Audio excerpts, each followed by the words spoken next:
Selamat pagi sahabat Fresh Juice. Perkenalkan, saya Ipan dari Merauke, Papua. Member grup OMK DFG Fellowship 12. Salam damai dan sehat selalu untuk kita semua. Sesaat lagi kita akan mendengarkan renungan Daily Fresh Juice edisi OMK. Selasa 22 Maret 2022 yang akan dibawakan oleh kakak Domi Denita Naibaho dari Pekanbaru yang juga merupakan admin grup OMK DFG Fellowship 12. Selamat mendengarkan.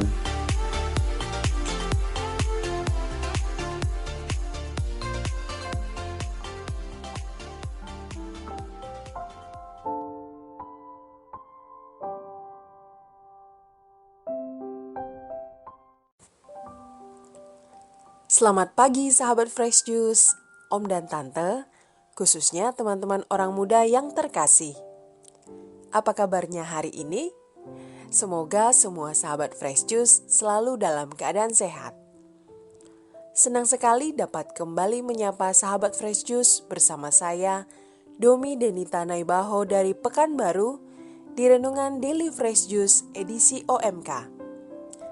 Hari ini, kita akan membaca dan merenungkan sabda Tuhan yang diambil dari Injil Matius bab 18 ayat 21 sampai 35. Inilah Injil suci menurut Matius. Dimuliakanlah Tuhan. Sekali peristiwa, Petrus datang kepada Yesus dan berkata, "Tuhan, sampai berapa kalikah aku harus mengampuni saudaraku jika ia berbuat dosa terhadap aku? Sampai 7 kali?"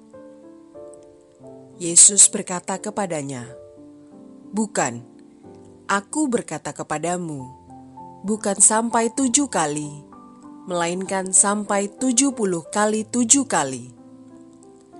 Sebab hal kerajaan surga itu seumpama seorang raja yang hendak mengadakan perhitungan dengan hamba-hambanya. Ketika ia mulai mengadakan perhitungan itu, dihadapkanlah kepadanya seorang yang berhutang 10.000 talenta. Tetapi karena orang itu tidak mampu melunasi hutangnya, raja itu memerintahkan supaya ia dijual beserta anak istri dan segala miliknya untuk membayar hutangnya. Maka sujudlah hamba itu menyembah dia, katanya, 'Sabarlah dahulu, segala hutangku akan kulunaskan.' Lalu tergeraklah hati raja itu oleh belas kasihan akan hamba itu, sehingga ia membebaskannya dan menghapuskan hutangnya. Tetapi ketika hamba itu keluar, ia bertemu dengan seorang hamba lain yang berhutang 100 dinar kepadanya. Ia menangkap dan mencekik kawannya itu, katanya, 'Bayar hutangmu.' Maka sujudlah kawannya itu dan memohon kepadanya, 'Sabarlah dahulu, hutangku itu akan kulunaskan.' Tetapi ia menolak dan menyerahkan kawannya itu ke dalam penjara sampai dilunaskan segala hutang itu.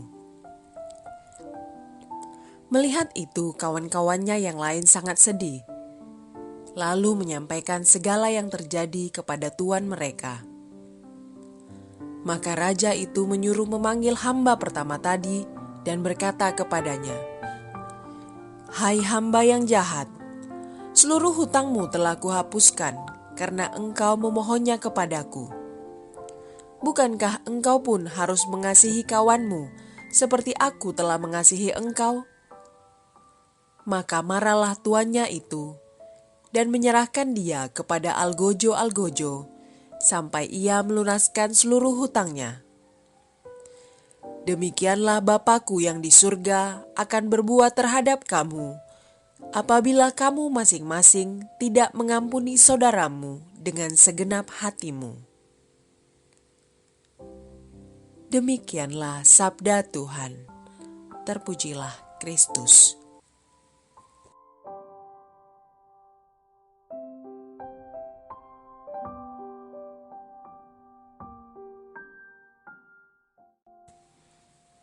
pas ngutang melas, pas bayar malas. Saya pernah baca postingan seorang teman di media sosial yang isinya kurang lebih seperti di atas. Mungkin sudah berulang kali menagih hutang, tapi tidak membuahkan hasil. Dan akhirnya menumpahkan kekesalannya di media sosial. Memang hutang menjadi persoalan sensitif. Hubungan pertemanan, bahkan persaudaraan bisa putus karena persoalan hutang.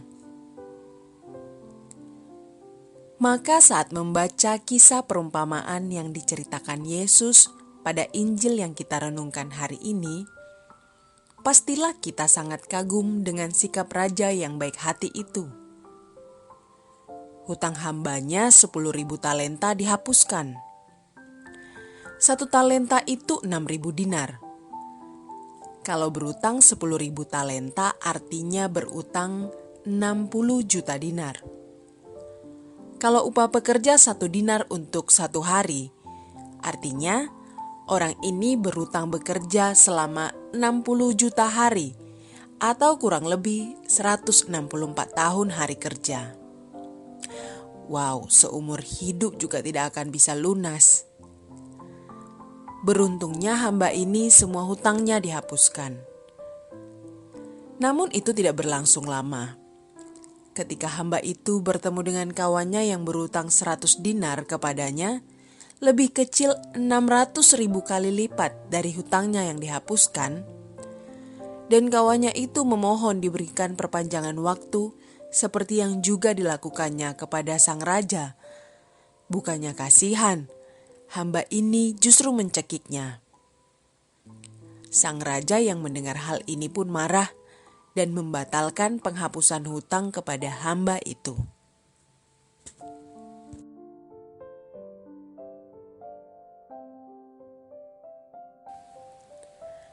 Pengampunan dalam kamus memiliki arti penghapusan dari hukuman atau tuntutan. Seperti contoh perumpamaan yang Yesus jelaskan untuk menjawab pertanyaan yang disampaikan oleh Petrus dalam bacaan Injil hari ini. Selama mengikuti Yesus, tentu Petrus sudah berulang kali mendengar pengajaran Yesus tentang mengampuni, bahkan mengasihi musuh. Pertanyaan Petrus mungkin juga menjadi pertanyaan kita. Lalu, berapa kali kita harus mengampuni orang yang bersalah kepada kita? Ketidakmengertian Petrus tentang konsep mengampuni yang telah diajarkan Yesus membuatnya mempertanyakan hal ini. Petrus menawarkan angka kepada Yesus. Apakah 7 kali? Dalam pengajaran Yesus yang lain, memang Yesus pernah mengatakan, bahkan jika saudaramu berbuat dosa terhadap engkau 7 kali sehari, dan 7 kali ia kembali padamu dan berkata, aku menyesal, engkau harus mengampuni dia. Lukas 17 ayat 4. Barangkali inilah dasar Petrus menawarkan angka 7 kepada Yesus. Namun di luar ekspektasi Petrus, Yesus justru berkata, bukan 7 kali, tapi 70 kali 7 kali. Kalau kita hitung artinya 490 kali. Tentulah maksud Yesus bukan berarti saat orang lain melakukan kesalahan yang ke-491, kita boleh tidak mengampuninya. Namun Yesus mau memberi pesan untuk mengampuni orang lain tanpa batas, tanpa menghitung-hitung berapa kali kuota ampun yang harus kita keluarkan untuk orang yang bersalah kepada kita. Lalu, mengapa kita harus mengampuni tanpa batas? Di bagian akhir Injil hari ini, Yesus mengatakan, Raja itu menyerahkan hamba yang jahat itu kepada algojo-algojo sampai ia melunasi hutangnya. Demikianlah Bapa-Ku yang di surga akan berbuat terhadap kamu apabila kamu masing-masing tidak mengampuni saudaramu dengan segenap hatimu. Itulah yang terjadi dengan kita jika kita tidak mengampuni orang lain. Maksudnya, bukan kita akan dimasukkan ke dalam penjara dalam arti harfiah, namun hati kita yang akan terpenjara jika kita tidak mengampuni orang lain. Kita akan terus berada dalam rasa sakit, luka, dan kebebasan kita akan terbatas. Kita akan terus menderita jika kita terus menyimpan kesalahan orang lain di hati kita. Dan Tuhan tidak dapat membebaskan kita sebelum kita mengampuni dengan segenap hati kita.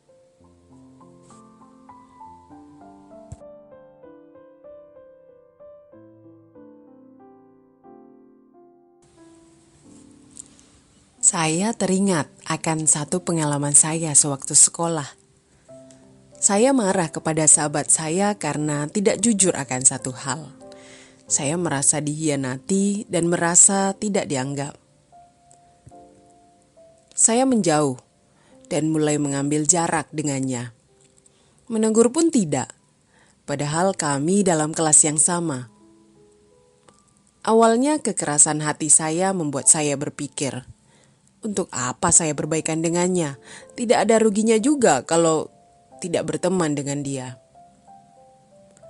Namun dari waktu ke waktu, perasaan marah itu justru mengganggu saya. Setiap melihatnya saya kesal. Kalau ada di dekatnya, hati gelisah karena jengkel. Lama-kelamaan, perasaan ini membuat saya terbebani.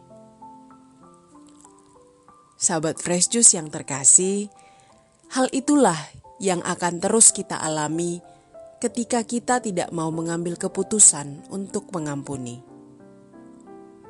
Kita kecewa dan menyimpan marah dengan teman dalam satu komunitas, teman sekerja, saudara, bahkan keluarga kita sendiri. Mungkin kita berpikir, kita akan lebih baik jika tidak berurusan dengan dia, atau lebih parah lagi jika kita merencanakan untuk membalas dendam atas rasa sakit hati yang kita dapatkan. Tidak, hati kita tidak akan bisa tenang. Kita akan terus membawa luka kita sampai kapanpun sebelum kita bersedia melepaskan luka itu. Menyembuhkan luka karena marah dan kecewa kepada orang lain memang membutuhkan waktu. Tapi waktu tidak akan menyembuhkan luka itu sebelum kita sendiri bersedia mengampuni.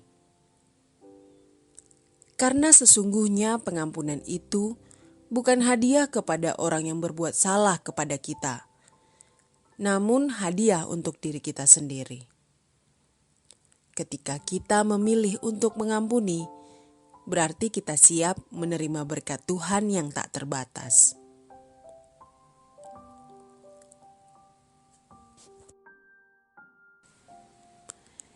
Yesus Kristus sendiri adalah teladan utama kita dalam mengampuni. Yesus berkata di atas salibnya, "Ya Bapa, ampunilah mereka, sebab mereka tidak tahu apa yang mereka perbuat." Bahkan di saat nafas terakhirnya pun, Yesus memberikan contoh kepada kita bagaimana caranya mengampuni, yaitu dengan mendoakan orang yang telah menyakiti kita. Kita semua percaya bahwa kita semua diampuni atas dosa dan pelanggaran kita dengan pengorbanan Yesus di salib. Hutang kita dibayar lunas dengan kematiannya. Belas kasih Tuhan sudah begitu besar kepada kita. Lalu, kenapa kita harus tidak melakukan hal yang sama terhadap orang yang menyakiti kita? Tuhan mengampuni kita karena Tuhan mau kita juga mengampuni orang yang bersalah kepada kita. Dan jika tidak mau mengampuni orang lain, maka Tuhan bisa saja membatalkan pengampunan yang telah diberikan kepada kita. Mengampuni memang bukan perkara mudah. Maka, mari kita mohonkan rahmat Tuhan supaya hati kita dilembutkan dari rasa sombong dan tidak mau mengampuni. sehingga kita pun dapat merasakan berkat Allah di dalam hidup kita, rasa damai dan sukacita.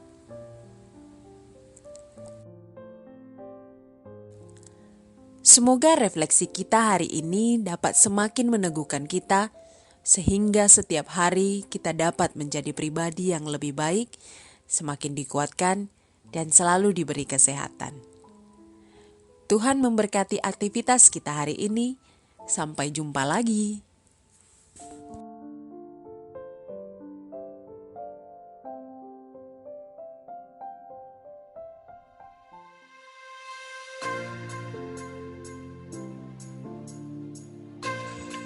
Terima kasih kepada Kakak Domi Denita Nebaho atas renungannya hari ini. Semoga kita selalu terbuka untuk saling mengampuni dan semakin menjadi pribadi yang lebih baik. Sampai jumpa kembali di renungan edisi OMK selanjutnya. Tuhan memberkati kita semua dan salam Fresh Juice.